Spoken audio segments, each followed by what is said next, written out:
नगर निकाय चुनाव में कल नामांकन की आखिरी तारीख थी और नामांकन करने के बाद प्रत्याशी अपने अपने चुनाव प्रचार प्रसार की तैयारियों में जुट गए थे और नामांकन करने के बाद चुनाव चिन्ह मिलने का इंतजार कर रहे थे, लेकिन प्रत्याशियों को शाम 6 बजे नोटिस मिलता है कि आपके प्रपत्र में लगाई गई जाति गलत है, जिसका अज्ञात व्यक्ति द्वारा, जिसमें सिर्फ उसका नाम है, ना ही उसका पता है, ना ही उसमें अंकित मोबाइल नंबर सही है, और उस प्रपत्र को, उस आवेदन को सही मानते हुए उसकी जात की जांच की जाती है और उसको नोटिस दे दिया जाता है। वो नोटिस का समय लगभग 1 घंटा होता है और 1 घंटे में उस नोटिस का सही जवाब देना होता है। ऐसे में प्रत्याशी खुद को सही साबित करने में असमर्थ महसूस करता है और अधिकारियों के सामने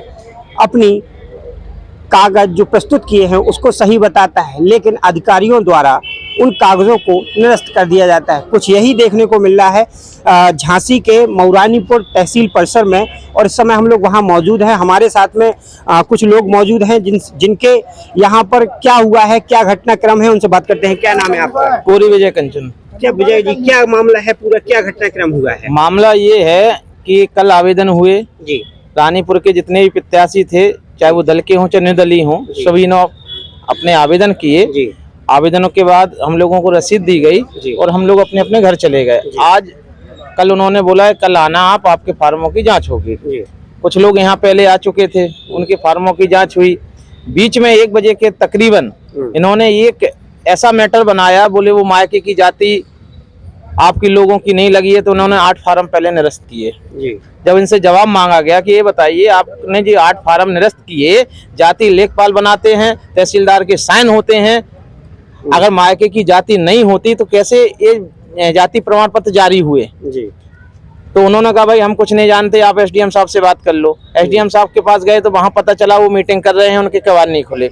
यहाँ आके फिर आरओ से हम लोगों की बहस हुई। आरओ साहब से कहा कि साहब ये बताइए ये क्या आप लोगों ने गोलमाल मचा रखा? हम लोगों को चुनाव मैदान में रानीपुर में होना चाहिए, जनता के बीच में, हम आप लोग हमें दिन भर से यहाँ फंसाए हुए हैं, ये क्या है? तो उन्होंने, जब हम लोगों ने दबाव बनाया, हम लोगों ने मीडिया की धमकी दी कि हम मीडिया को बुलाएंगे और इसका पर्दाफाश करेंगे। आप बताइए किन लोगों ने एप्लीकेशन दी, उनका नाम बताइए आप। तो उन्होंने बड़ी मुश्किल में उनके नाम चस्पा किए। जब हमने वो मोबाइल नंबर लगाए तो कहीं कानपुर लग रहा, कहीं तुम्हारा एमपी में लग रहा, उन लोगों से जब मैनपुरी लग रहा। जो शिकायत करता है उनकी कोई सच्चाई पता चली कि वो सही है या गलत है? वो फर्जी हैं। फर्जी है। उन जो चंद्रशेखर नाम से है, अशोक के नाम से, ये सारे नाम फर्जी हैं, उनके मोबाइल नंबर फर्जी हैं। ये कहीं ना कहीं ये जनता के साथ खिलवाड़ किया जा रहा, ताकि जिनके फार्म निरस्त हुए हैं वो किस किस पार्टी से बिलोंग करते हैं? वो निर्दलीय हैं। निर्दलीय है। और उसमें जैसे कांग्रेस का ही प्रत्याशी है, एक बहुजन समाज पार्टी का ही प्रत्याशी है और एक समाजवादी पार्टी का प्रत्याशी। हम सारे प्रत्याशी यहाँ, सिर्फ यहाँ बीजेपी का प्रत्याशी नहीं है, उसको कोई चिंता नहीं है, उसका सही है, उसका सही है। और बाकी लोगों पे आपत्ति है, उसके पे आपत्ति नहीं है? नहीं, उसके पे आपत्ति नहीं है। बाकी सारे जितने भी और फार्म, उन सब पे आपत्ति है, उनके मायके की जाति अब मांगी जा रही है। कितने आवेदन हुए थे रानीपुर में? कितने लोग? 16 आवेदन हुए थे। अच्छा, और कितने आवेदनों पे 15 आवेदनों पे निरस्तीकरण था। 15 आवेदनों पे आपत्ति लगाई गई है। अभी 5:30 बजे जब हम लोगों ने दबाव बनाया, तब उन्होंने कहा 4 फार्म सही हो गए हैं, 3 फार्म निरस्त हैं। 4 फार्म सही हैं, 3 निरस्त हैं। क्या लगता है किसके चलते ये हो रहा है? ये शासन के दबाव में हो रहा। शासन के दबाव में? क्यों? वैसे तो सरकार तो कह रही निष्पक्ष चुनाव हो रहा है। अगर निष्पक्ष चुनाव होता पत्रकार महोदय जी, तो यहाँ ये रानीपुर के सारे जो कैंडिडेट हैं वो चुनाव मैदान में अपना प्रचार कर रहे हो, तो वो यहाँ नहीं खड़े होते। कहीं क्या स्थिति क्या है? नोटिस आपको कितने बजे मिला और समय कितना मिला? 1 घंटे इन्होंने अभी नोटिस दिया, 1 घंटे का समय दिया। अगर बजे नोटिस दिया? नोटिस 6 बजे दिया उन्होंने।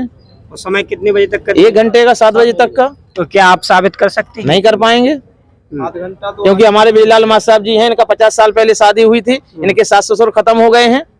एक वो सुनीता देवी हरवार हैं, वो बेचारे 40 साल से उसकी शादी हो गई, उसके बच्चे बड़े बड़े हैं। आज वो जाति कहाँ से कराए, कहाँ से ढूंढे, कहाँ से लाए? कुल मिलाकर ऐसी स्थिति बनी हुई है, न घर के रहे न घाट के रहे वाली कहावत यहाँ पर चरितार्थ होती नजर आ रही है, क्योंकि एक तो समय कम है और परेशानी का सामना बहुत हो रहा है, क्योंकि जो जिम्मेदार अधिकारी हैं वो खुद को पूरे मामले से बचते बचाते नजर आ रहे हैं। अब देखना दिलचस्प होता है क्या इन लोगों को कोई शासन प्रशासन के अधिकारियों से कोई न्याय मिलता भी है या फिर इनके आवेदन निरस्त कर दिए जाते हैं।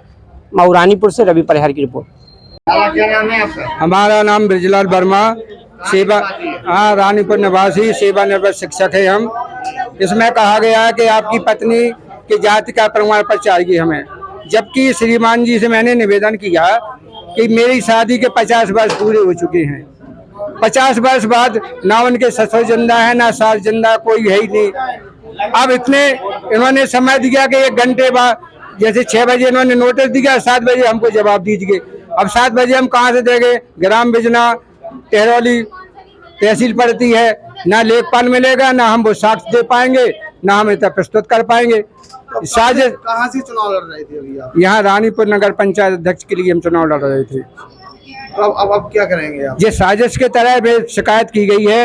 शिकायतकर्ता का ना सीसीटीवी कैमरे लगे हुए हैं, वो दिखाए श्रीमान जी कि कौन शिकायतकर्ता यहाँ आया, उसका समय किस समय आया, वो कैमरे तो लगे हुए हैं। या जो फर्जी शिकायत किसने भेजी, हम उसको जो है जिन्होंने आपके खिलाफ शिकायत की आपने उसका फोन नंबर लगाया? हाँ, फोन नंबर लगाया तो वो अपना नाम दीपू बता रहा है और निवासी कानपुर देहात बता रहा है। वो कह रहा है मैंने कोई शिकायत ही नहीं की। तो आपके पास उनका नंबर है? जैसे हाँ, नंबर है, नंबर नोटिस में लिखा है, जे चस्पा है नंबर, जे चस्पा है। नंबर गलत है जी। जे हाँ। क्या नाम है आपका? सुनीता, कहाँ की निवासी हैं आप? रानीपुर के। क्या समस्या है आप? समस्या ये है कि हमारे कागज नेस्त कर रहे, किसने किए निरस्त? फॉर्म नेस्त किए गए। कब हुए निरस्त? अभी बताए हैं उनने, और हमारे सही कागज है। अभी इसी टाइम बता रहे हैं। आप चुनाव लड़ना चाहती थी? हम चुनाव लड़ना चाहते हैं सिर्फ रानीपुर से, किस पद के लिए? अध्यक्ष पद के लिए। अध्यक्ष चेयरमैन के लिए। तो अभी क्या हो गया आज मामला? अब ये कह रहा है तुम्हारा रेस्ट है, तो हम कहाँ से लड़ पे? फिर अब क्या करेंगे आप? हमें तो लड़ने हैं ना, अब जो करेंगे हम चुनाव लड़ेंगे, हम तो निर्दलीय से। बताया कितने बजे बताया आपको? जब फार्म रिजेक्ट हो जाएगा तो कैसे लड़ोगे? 6 बजे, शाम को 6 बजे बता रहे, अभी इस टाइम बता रहे, वो 1 घंटे का टाइम दे रहे हैं। जब लड़ने को मौका नहीं देंगे तो दवाई खा के मार जाओ, कहाँ कहें? 1 घंटे का टाइम बता रहे, जाति में कोई हमारे गलती नहीं बच्चे है। हैं, हमारे पास कुछ नहीं है, हम नाच पानू बेच के गरीब आदमी, नौकरी मिल नहीं रही, बच्चा की पढ़ाई बंद हो गई, हमारे पास कुछ नहीं है, तो क्या करें फिर हम?